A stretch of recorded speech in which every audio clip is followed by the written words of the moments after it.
Hey guys, we have finally made it to globalization, and this is kind of modern times. And globalization is the connection of all areas of the world through means like food, international organizations, culture, and so we're going to look at a few of these.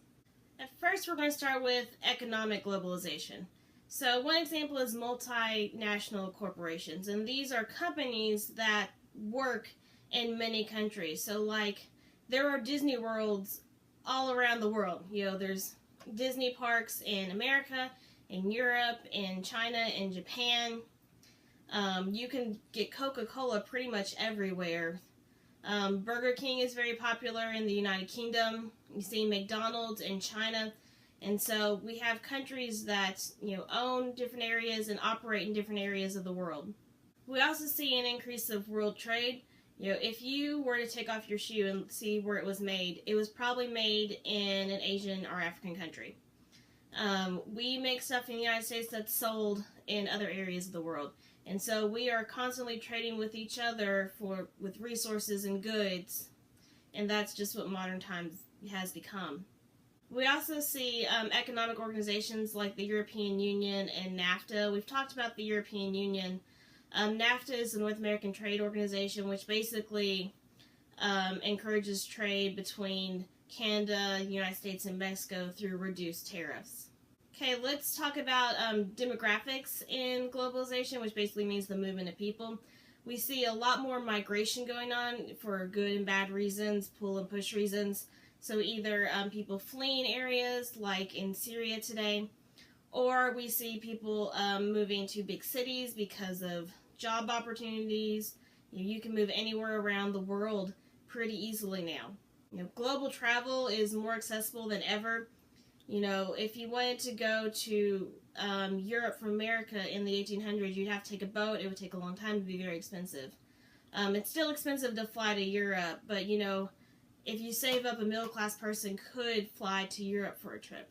Again, with people moving around, we do see a lot of refugees, those who are fleeing areas of the world because they're being persecuted, either because of their religion, orientation, ethnicity, etc. It may be hard to believe, but there is more slavery today than any other time in history because of human trafficking. Human trafficking is where people are either abducted and then forced into sex trade, or they are promised good jobs and moved across areas and are worked for little money and terrible conditions, basically becoming slaves to whoever they're working for. There's a great video that MTV put out about modern human trafficking and ways to identify it and ways to stop it, so I encourage you to check that out. We do see increase in populations today because of medical advancement. Vaccines, antibiotics, artificial hearts make it possible for more people to live longer today. Okay, let's talk about cultural globalization. So we talked about how you can, eat McDonald's, drink Coca-Cola pretty much anywhere in the world.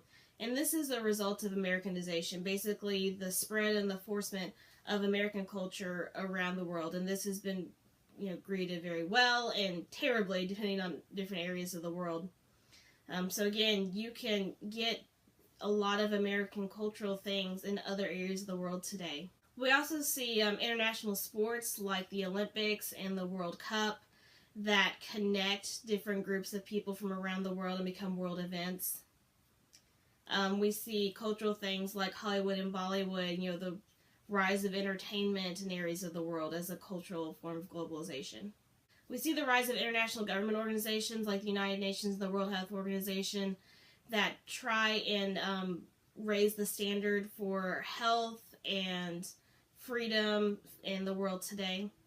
We do see some negative effects of globalization, environmental damage because of pollution, because of the rise of industrialization.